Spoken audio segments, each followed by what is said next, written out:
Welcome. Hello, everyone. We are live here in an undisclosed place in southeast Iowa that we all know where it is, Washington, Iowa. I'm Andy Kretzinger. I'm here with my old buddy Hunter Moeller again. Yep. How's it going, Hunter? Oh, pretty good, man. And Nick Steffens on the ones and twos. Also off camera, Matt Bryant hanging out with us too. Shout out to our publisher. We're here on Southeast Iowa Union Sports Talk Live, and if you're watching this, you are watching on Washington Live's YouTube, Washington Live's Facebook, Mount Pleasant Live's Facebook, Fairfield Live's Facebook, or we're also on Spotify at Washington Live, audio and video, so you can listen to us in the car, watch us at work, at school, whatever. Tell them to put it on at the sports bar you're at, and we're into 2023, the very first, so this is the 2 years. If this show had a Wikipedia page, it would officially say 2000, well, actually it would say 2022 to present. Right. But if, anyway. Happy New Year. I'm wearing a special gift I found at a gas station while we were on our way to Waco's state football championship. What a find. If you understand what this team is right here, then, you're one of the reals. This is the New Jersey Hitmen of the original XFL, probably in 2001 or 2. Yeah, way back. And the reason I'm wearing it today is to remind myself, because it's sad because the NFL season's coming to an end. Mm-hmm. But you can watch all those games on YouTube, on XFL's YouTube. So you have a little, if you ever get tired, there's no football, you're sad. Check out the Hitman. I think they had a guy named He Hate Me. I think he played for the Hitman because you didn't use your actual last name. Usually, what would your nickname be if put you on the spot?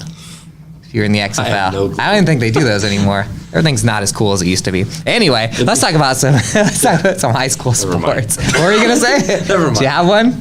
No. Oh, all right, I guess. I'm not going to go there. All right, well, maybe sometime later in 2023 we'll go there. We had some pretty big high school basketball. We'll start last night, fresh on the memory. Hunter, you were in beautiful Keosauqua, Iowa, at Van Buren County High School. How did that is only a girls' game. It's been a series they've been going on for the last few years. How'd it go? Yeah, well, it turned out to be a really good one. Obviously, both teams, Fairfield coming in with one win, Van Buren coming in with one win. Both teams have been playing some tough opponents all season long. It was kind of expected. After one, it was 7-7. Neither team really getting a jump on the other there. Same with the second. It was 11-8. Trojan just headed into halftime with an 18-15 lead. Fairfield really picked it up in the third, kind of came out with tenacity. I know I was talking to you about this. They ran the press early, but they really weren't getting much out of it. But in the second, it looked like they got a little more aggressive, swiping for the ball. I was talking to you about Ashlyn Liska, had probably 3 steals in a row for layups. That kind of set the tone out of the gate in the second. They outscored the Warriors 20-9 in that quarter. Headed in the fourth, 38-24 lead. Van Buren kind of bounced back in the fourth. They ended up winning at 21-15. Fairfield built up as large as a 14-point lead with about 3 minutes to go. Van Buren was able to get it down to 6. I believe it was 51-46, but I guess 51-45. Just didn't have enough time, basically. Not enough time on their side. So Fairfield gets their second win of the season here. So one thing I've noticed is that obviously Fairfield plays a lot of teams that are senior led. If you're playing the Mount Pleasants and the Fort Madisons, that because of how young Fairfield is, they can't really be expected to knock off early in their careers. But when they've had these close games that they can win, they have won them. That's Burlington and Van Buren County. Been their 2 closest games, they've been able to pull it out. Yeah, and you just kudos to them because mentioning the young girls. Obviously, we mentioned Ashlyn Lisk because they're lone senior there. Mm-hmm. Savannah Hollander's a junior. Those two are kind of the main girls returning that had any varsity experience from last year. So kudos for the girls stepping up and just getting better as the season goes on. I saw Fairfield at a doubleheader on Monday against Centerville, and the girls' game. Centerville has a really good couple of post players. Fairfield definitely wasn't favored coming in, but they went down, I think 13-0 immediately, and then Savannah Hollander scored every point in the first quarter for those guys. She had 11 after one, ended up with 13, and Ashlyn Lisk had 10 in that, but they ended up losing that one 58-38. And a big thing was that Fairfield's posts are so big.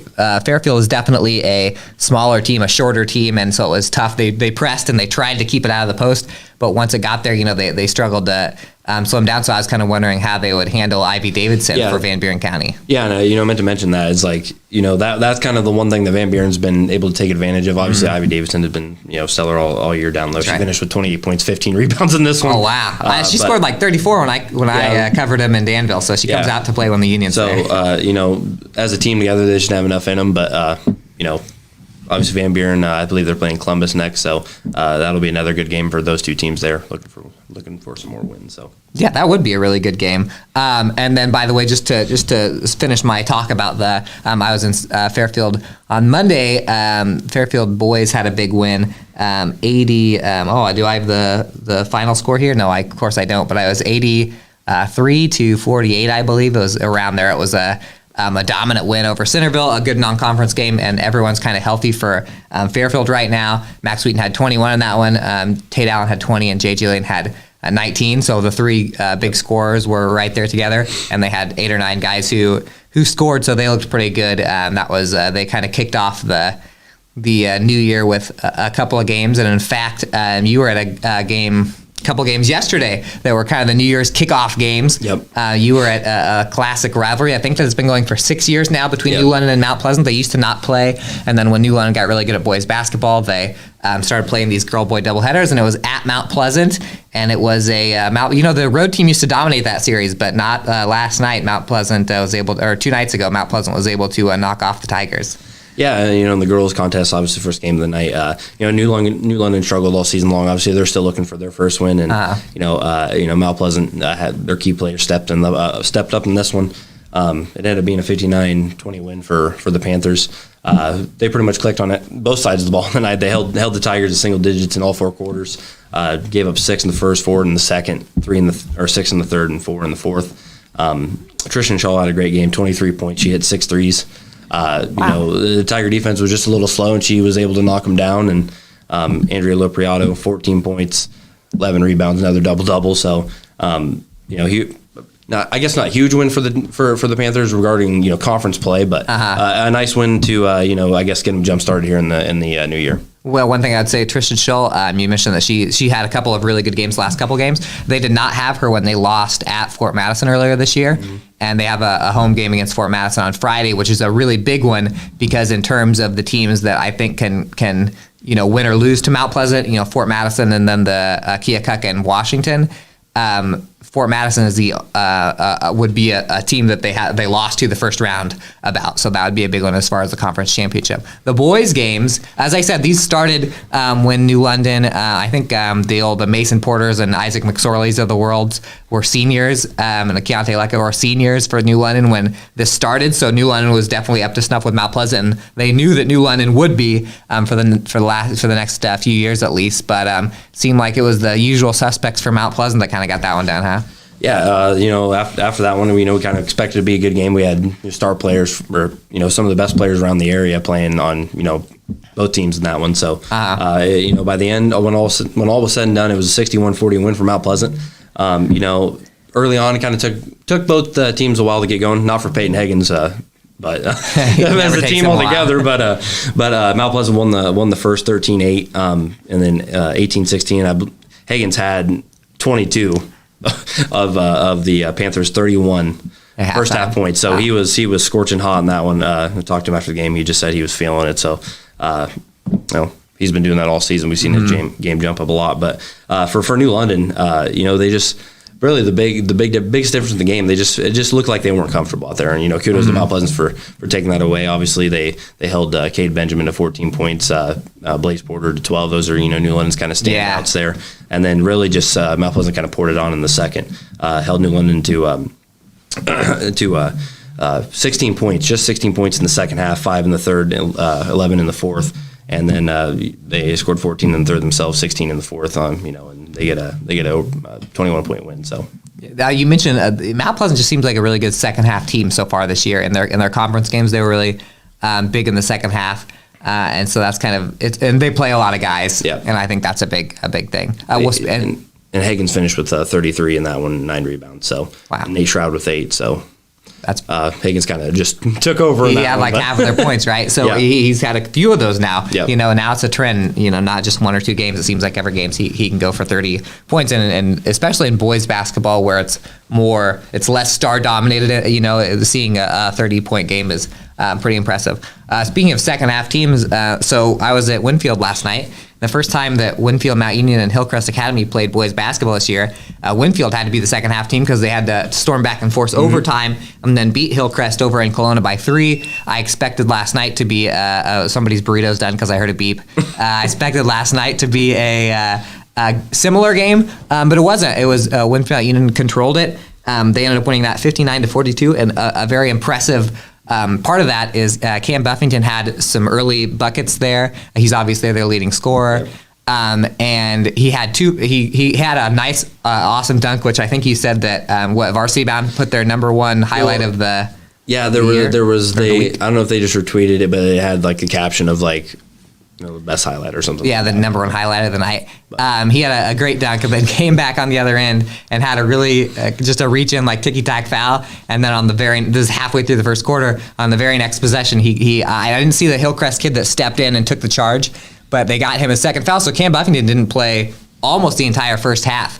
And Winfield was up 15-9 after the first quarter, and even without Buffington, they were able to push that to 30-12 at halftime. And there are 2 things that I thought were key in that. One is that Gabriel Hemsworth, who I'm sure talked about him more in the cross country year. He's a running star, and he kind of came off the bench, hit 3 3-pointers for him, which was huge because it was a pretty defensive game anyway. And I thought he did even more than that. I thought the speed that he added to the team was good, and they didn't really become guard dominated because when they take one big guy off, they took Cam Buffington off and they just put Cooper Buffington in. So right. they didn't lose. When you're playing Winfield, you're playing against towers no matter how many guys you foul out. So they've got guys on the bench that can come in and do that too.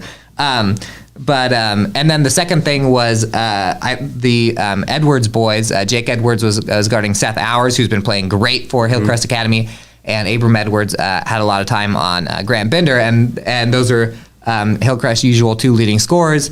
And they did a good job kind of slowing him down there. And then the second half, Cam Buffington was able to come in, and Hillcrest just could never they scored a little more in the second half, but they could never get it to single digits. Coach Dyke Gingrich at Hillcrest, he said, they got pretty good shots. It was like there was a lid on the rim, and so once they started falling in the second half, it was too late. Cam Buffington had 16. Abram Edwards ended up with 18 points. Cam Buffington 16. Hemsworth with 11 off the bench for Winfield.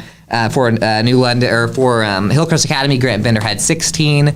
He got a lot of those in the fourth quarter when they were trying to stage a comeback. Luke Schrock, I thought, was the guy who shot the best for Hillcrest consistently. He had 13 points, and then Seth Hours ended up with 8. So that's a huge win for Winfield and Union boys because they've now beat Hillcrest twice. Yep. Hillcrest has to play Waco twice, and then of course Winfield plays at Waco. So they really needed this one to kind of stay in it. Otherwise, Waco would have more of a stranglehold, and so they would have had to have been cheered for Hillcrest. Well, yeah, and we're always looking forward to this kind of little race in the North Conference because the past couple of years it's been those 3 teams at the top. Obviously, Hillcrest 3rd last year, and I guess Mediapolis was right up there too. But and Highland had a little more seniors last year, but it was mostly those 3.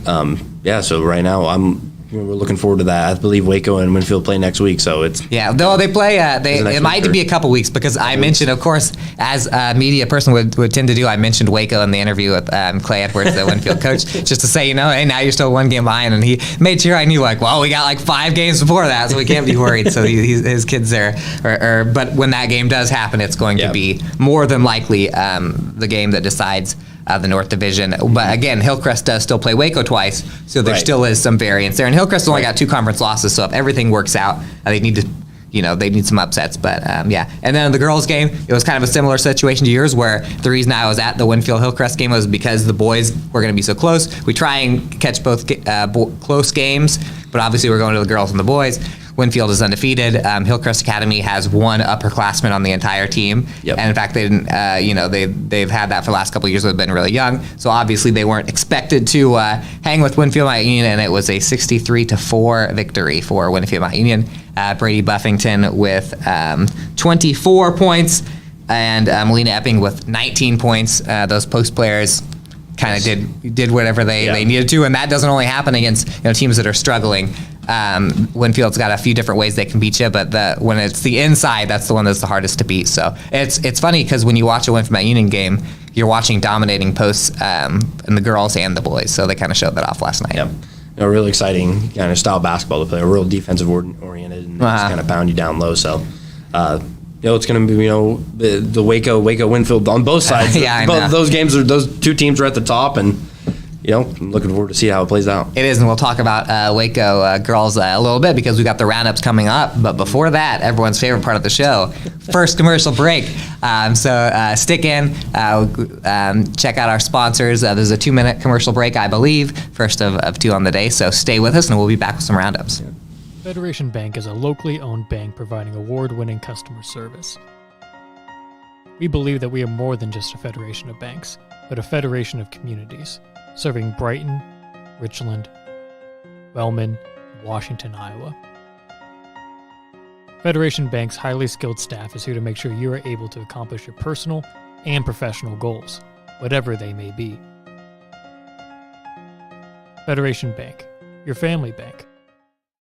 Hospice isn't a place, it's a type of care that focuses on living. Servicing a 7-county area, the Hospice of Washington County staff of nurses, social work, hospice aides, spiritual and grief support, volunteers, music and massage therapists are able to provide free end-of-life care where the patient lives. We write wills, give consent for organ donation, but rarely is there a plan for what we would want the final phase of our lives. At Hospice of Washington County, we encourage our patients to be in charge of their healthcare decisions while maintaining quality of life. At the Capper Auto Group, we put our customers' needs first and understand that everyone is as different as the vehicle they select. We offer new Ford, Chevrolet, Buick, GMC, Jeep, Chrysler, Dodge, and Ram vehicles in a friendly environment that puts you in the driver's seat. When it comes to service, we maintain factory-trained technicians and competitive pricing. The Capper Auto Group still believes that service after the sale provides the best customer experience. Come see the Capper experience for yourself.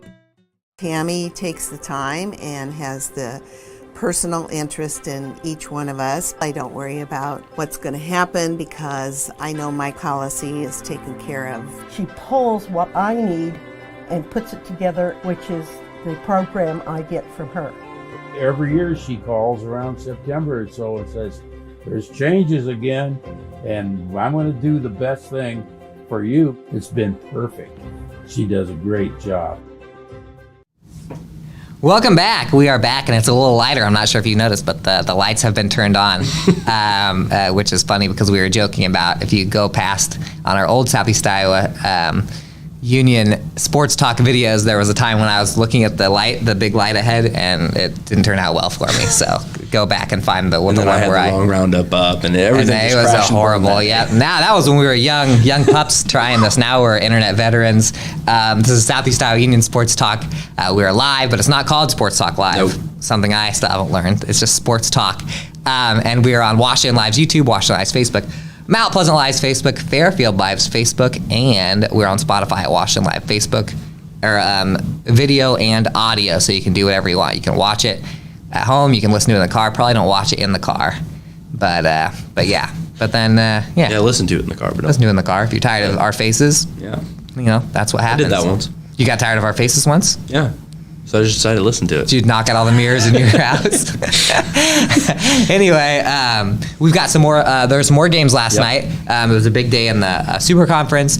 I think Mid Prairie didn't. At least Mid Prairie boys didn't play because they had that. They were supposed to play in Wells Fargo. Yeah, Mid Prairie was going to play Denison, right? Yeah, way out west. At Wells Fargo on Monday, and the ice and the fog kind of ruined it. Denison's out west. They had to cancel it, so it was upsetting. But anyway, a lot of Super Conference. So we're going to start with the boys, Hunter, and there are some really close ones last night, right? At least a couple. Yeah, there were a couple close ones. But first off, we'll kick off with a team we've talked about here for a little while. Number 4 Waco, now number 4 Waco. Yes. Defeats Louisa Muscatine 66-33. The Warriors had no problem with the Falcons. They outscored them 17-9, 24-8, 18-3. Falcons won the fourth 13-7, but by that point it was the lead was too great. But Hunter Hughes led Waco with 21 points. Colton Lichty and Odie Shevenchek both had 7. Columbus Highland got their second win of the victory, or second win of the victory, second win of the season with a 78-55 victory over Highland. The Wildcats took the first 2 quarters 24-6 and 16-13 for a 40-19 lead at the break.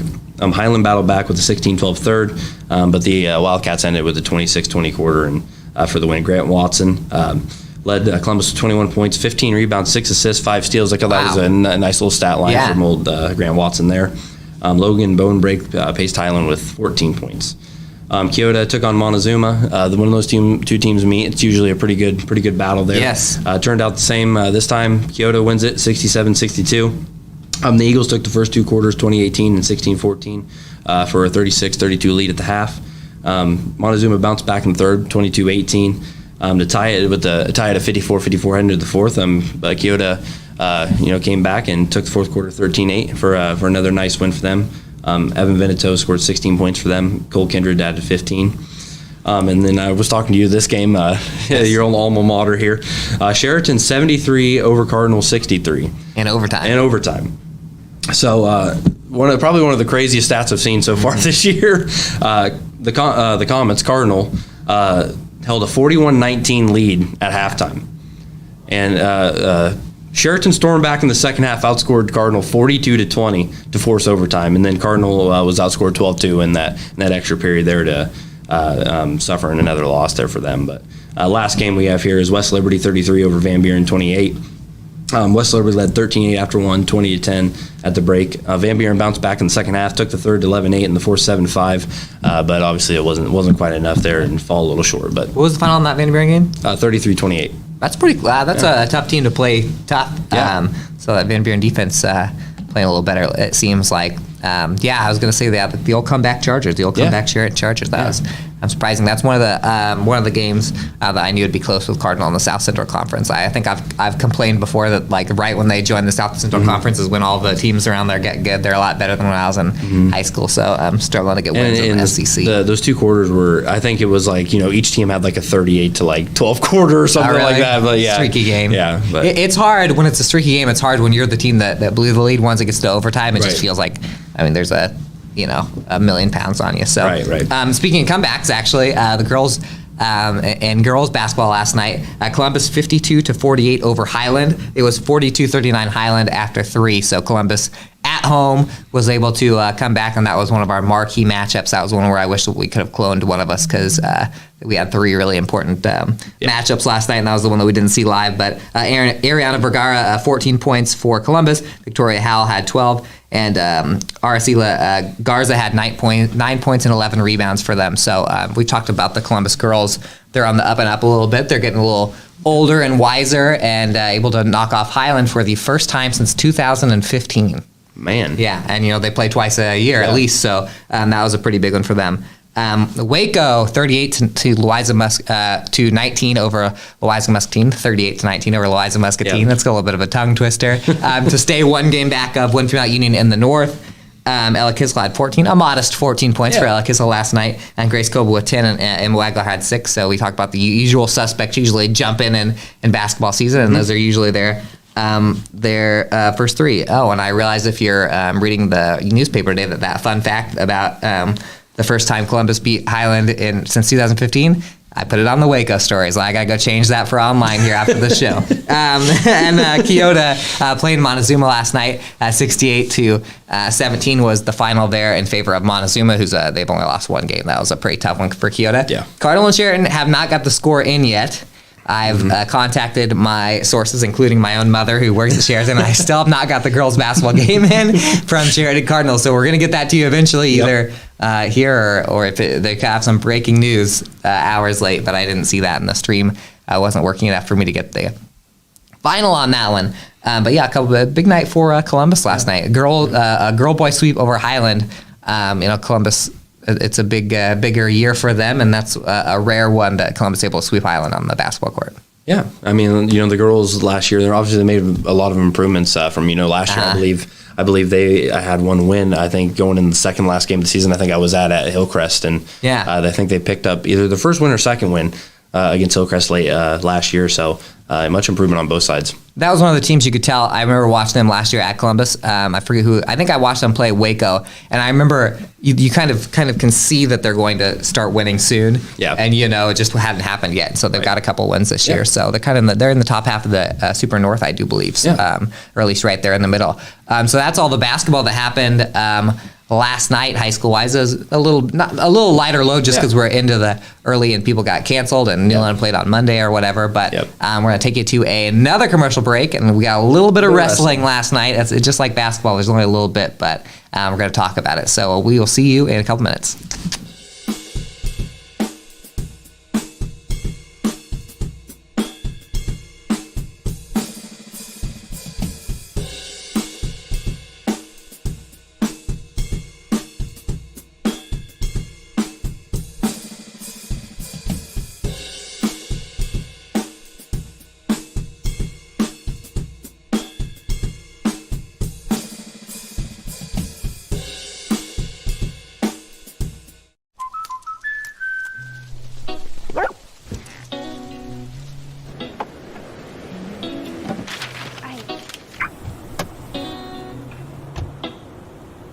Protection is important, especially when you're talking about your dreams, which is why we're going to keep you covered with plans that can save you up to 23% when you bundle your home and auto. That's protection.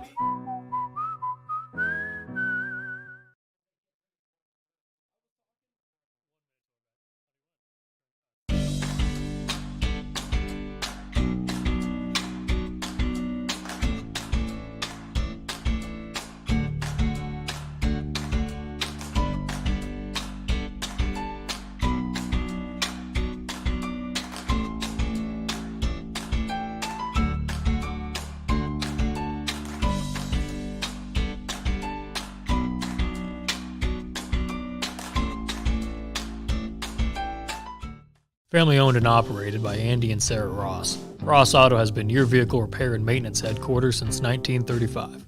We specialize in all makes of cars and light-duty trucks. With our variety of available services, let us help you keep rolling and your vehicle operating efficiently. Services include general auto repair, alignments, brakes, fuel injection, and more. Schedule your appointment today at 319-653-5656. That's 319-653-5656. And we are back. Back. It is 2:27 Central Time, and well, pretty much wherever you're watching this, unless you're out of the Midwest. We're Southeast Iowa Union Sports Talk Live. You know where to find us. We're talking about wrestling. Fairfield is actually funny. Fairfield coach Steve Miller caught me on Monday at Fairfield. He's like, "Hey, where are you going? What are you covering on Tuesday?"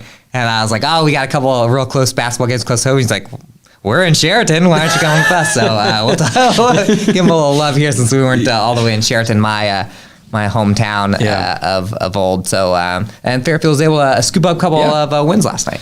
Yeah, well, they wrestled against Sheridan first. Got a win, a 49-30 win over the Chargers there, and then narrowly lost to North Masca 42-32. So 1-1 split on the night, but real nice showing. They had a couple some wrestlers get 2 wins on both sides of the card. Zach Westerkamp, Kason Miller, Dane Burkhart, and Dre Smithberg all picked up. Oh, and Cale McCabe all picked up a pair of wins. For the Trojans there, and obviously, looking at the North Mascom one, that's a couple. You could say two matches makes the difference there, really, for that 42-32 win. A couple pins there or whatever, but Fairfield looking really good. So far this year. Obviously, last year they had some younger guys wrestling, and obviously, Kason Miller. Coach Miller's son was a lone state qualifier last year, but it seems like this year they've got some kids that really put in the work, and it's kind of shown on the mat. Yeah, it will be really interesting. They have Fort Madison this week, I believe. That'll be a good one. Yeah, which Fort Madison and Burlington are the only 2 teams that are above them. I'm not sure if Burlington's technically above Fairfield right now in the standings. So. Fort Madison hasn't been touched. So I talked to Coach Miller, and he said, we could probably get a few from him, hopefully. But that's a pretty tough match. There was a quad last night in Pekin. Pekin went 1-2, and Cardinal went 0-3. Davis County and Moravia were both there. Pekin beat Cardinal 36-29 for the only win, so that rivalry went right down to the wire. Those 2 are going to play basketball here pretty soon, too, even though they're on the same conference. Yep. Davis County over Pekin 48-30, Moravia over Pekin 42-36, and then Cardinal also fell to Moravia 56-18, and Davis County 48-27. So the closest duel there was two schools that always play each other a little close. Are one of our favorite rivalries. And the Pekin and Cardinal, I like that rivalry has not been upended because Cardinals are in a new conference. They didn't Mizzou and Kansas that, where Mizzou and Kansas are apparently allegedly big college sports rivals, but they don't play each other in anything. Right. So I'm glad that they're able to play each other in all the winter sports this year. So Yeah. So that's awesome. Anyway, it was a short wrestling day. We got some bowling starts back up tomorrow. Yep. Washington will be at Mount Pleasant. Washington is always at someone because their home bowling alley isn't big enough. And Fairfield, I believe, bowls tomorrow too. So get that for you. Next week to go a little bowling action. It's been a little while. Yeah. Missing the lanes. Yeah. Whoever goes got to get some. They have the concession stand open. I always, just save lunch for the bowling alley so you have an excuse to eat bowling alley. You know what we should do?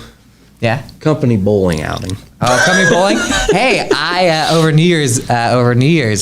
Or we should go golfing in the spring. Golfing would be good. I bowled with my wife on New Year's, and I bowled a 131. Can you believe that? I actually thought midway through the game, we were in a place in Iowa City. It's actually where Iowa City West and Iowa City High bowl.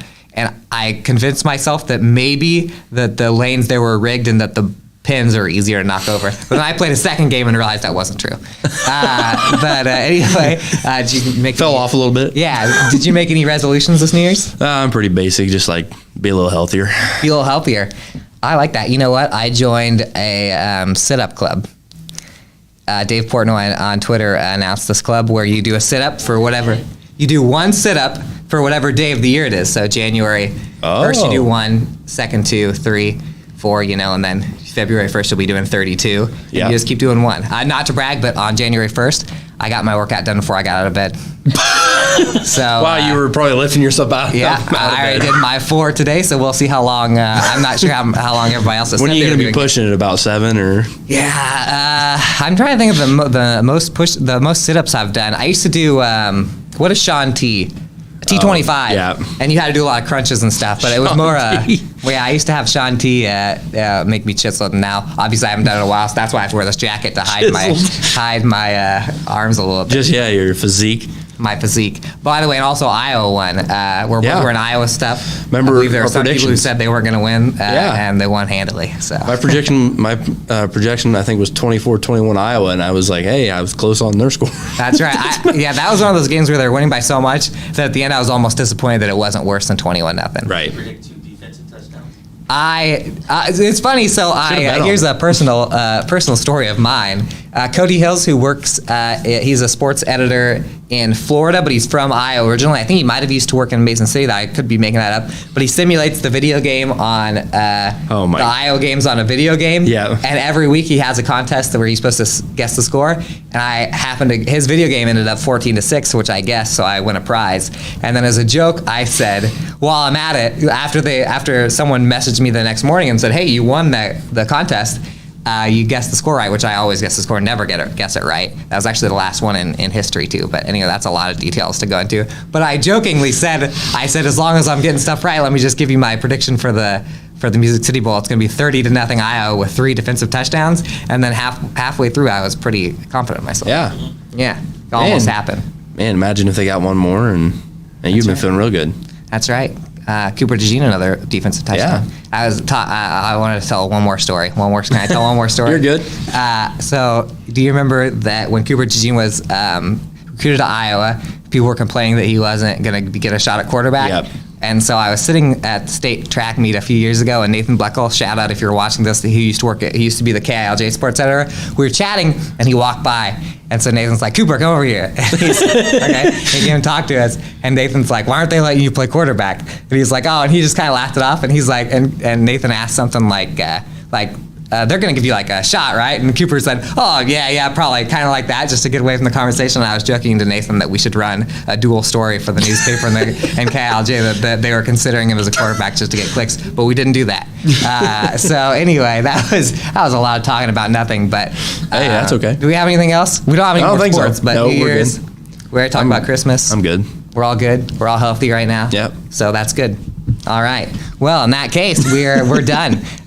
Southeast Iowa Union Sports Talk, Wednesdays at 2 o'clock, every Wednesday at 2 o'clock, except that time we got sick a couple weeks ago. Washington Live. share this. Tell everyone about it. There's still people that don't know we do one of these podcast videos. We should get T-shirts made. We should get With our T-shirts faces made. on it. That's right. Yeah, that's right. Anywhere Apparel, if you're watching this and we want to make some T-shirts, we'll have your people hook up with my people. Yeah. And we'll get it done. So we'll be back next week. So yeah, we'll see. Remember? Yeah, we'll see you We'll see you next next week. Same time.